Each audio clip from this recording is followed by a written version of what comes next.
un cru classé du Médoc que j'aime bien, dont les coûts restent, dans ce contexte-là, du moins assez raisonnables. Je veux parler du château La Lagune, 3e grand cru classé en Haut-Médoc. Il s'agit du millésime 2011. Un mot de la propriété, 80 hectares environ, même si le vignoble ne représente pas toute la superficie, qui est beaucoup plus grande que ça.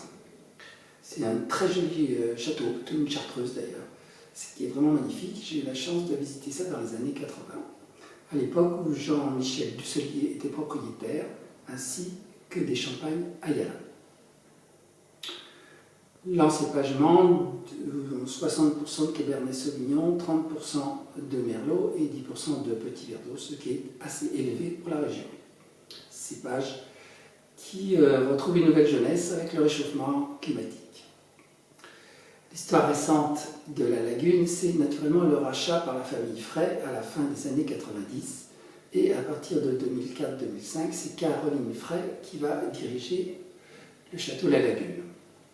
La famille Fray a fait d'autres investissements en France, en Bourgogne, en Champagne et même en Suisse. Du point de vue du vignoble lui-même, il y a eu quand même des choses importantes. Il y a eu, notamment dans les années 2000, un rachat d'un petit château contigu, le château d'Arches, et qui appartenait au négociant Malherbe-Besse, lequel est copropriétaire de Château Palmer, un cru classé de Margaux, prestigieux, un super second juste derrière Château Margaux.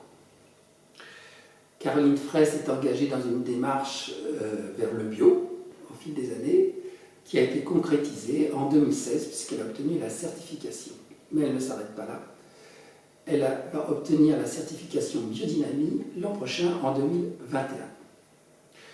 Elle a donc réfléchi à tout l'écosystème du domaine pour justement s'approcher au mieux des qualités du terroir. Château La Lagune, c'est aussi 2 autres vins, bien sûr. Le deuxième, le Moulin. Le troisième, qui en est un sans en être un, il correspond à des vignes qui ont été rachetées sur la commune de Cussac, beaucoup plus au nord.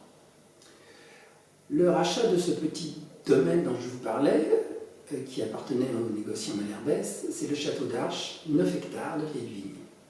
Or, ce petit château correspondait au cadastre historique de 1855. Donc c'est, d'un point de vue qualitatif, une acquisition extrêmement intéressante. Nous allons donc goûter ce château La Lagune 2011, 2011-2012, je vous en ai déjà parlé, 2 millésimes de bon niveau, en retrait de 2009 et 2010, mais je pense supérieur à 2007 et 2008, des vins qui ont plus de concentration. Le vin a donc 9 ans, il doit être très proche de son apogée.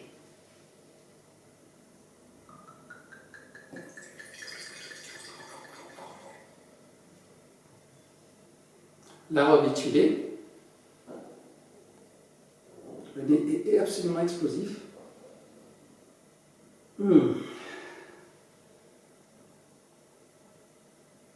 Des notes fines de réglisse, associées aux fruits rouges.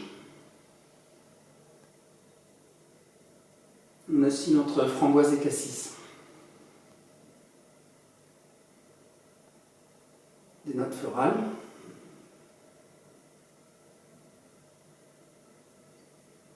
Légèrement aussi des notes un peu poivrées, qui est une des caractéristiques du château. C'est un nez très aérien, extrêmement plaisant.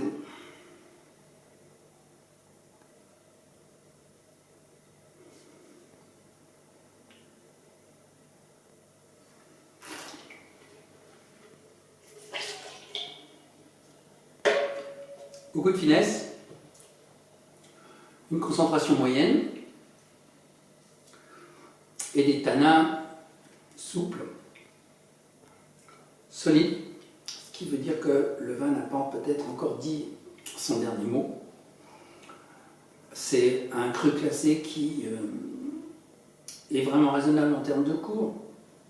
Ça fait quelques années que j'ai ça en cave, mais j'ai dû payer ça un peu moins de 50 euros. Actuellement, les cours sont un peu plus élevés. Et quand on pense au prix du haut du panier en médoc, on peut considérer que ce vin est quand même relativement bien placé. Disons, on pourrait parler de luxe raisonnable. C'est un vin qu'il va falloir continuer à suivre parce que voir ce que donne cette biodynamique représente un travail considérable qui demande beaucoup de personnel et une très grande vigilance. Parce qu'en cas de poussée de mildiou, par exemple, il faut intervenir immédiatement, ce qui suppose même des tours de garde le week-end lorsque la situation sanitaire l'exige. Voilà, à bientôt.